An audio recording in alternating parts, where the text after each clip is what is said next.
আমি প্রেগনেন্ট হচ্ছি কি না হচ্ছি বা এটা বলছি অডিয়েন্সকে বা কখন বলবো বা বলছি না, এটা সম্পূর্ণ হয়তো আমাদের ব্যক্তি স্বাধীনতা। আমাদের কোনো ব্যক্তি বিষয় আমরা কখন বলবো বা বলবো না, সেটাও তো আমাদের উপর একটা আমাদের নিজস্ব একটা সিদ্ধান্ত।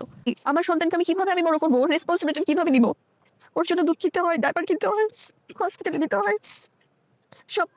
আমি আমার পাশে আমি বলছিলাম যে আমি আমি কাজ করবো, তারা তো চাচ্ছিল যে ঠিক আছে ফাইন, তারা দেখবে, কিন্তু কতদিন ভাই, আমার নিজেরও তো যত চেষ্টা করি এই ভদ্র মহিলাকে নিয়ে কথা বলবো না, তারপরও ততই বলতে হচ্ছে। আমার ইন্টারভিউ দেখলে হাসি আসে যে এটা তো আমাদের পার্সোনাল, আমি প্রেগনেন্ট হচ্ছি কি হচ্ছি না এটা তো আমার পার্সোনাল ম্যাটার।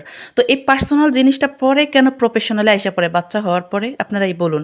তখন প্রফেশনালে আইসা সাংবাদিক ডাইকা কেন বাচ্চার দুধ খুঁজতে হয়, ডাইপার খুঁজতে হয়, শাকিব খান কেন টাকা দিচ্ছে না, খোঁজ নিচ্ছে না, কাজ বিশ্রাইতে হয়, কাজ করে খেতে হবে, তখন এটা প্রফেশনালে আইসা পড়ে। আর যখন সাংবাদিক প্রশ্ন করে তখন এটা পার্সোনাল।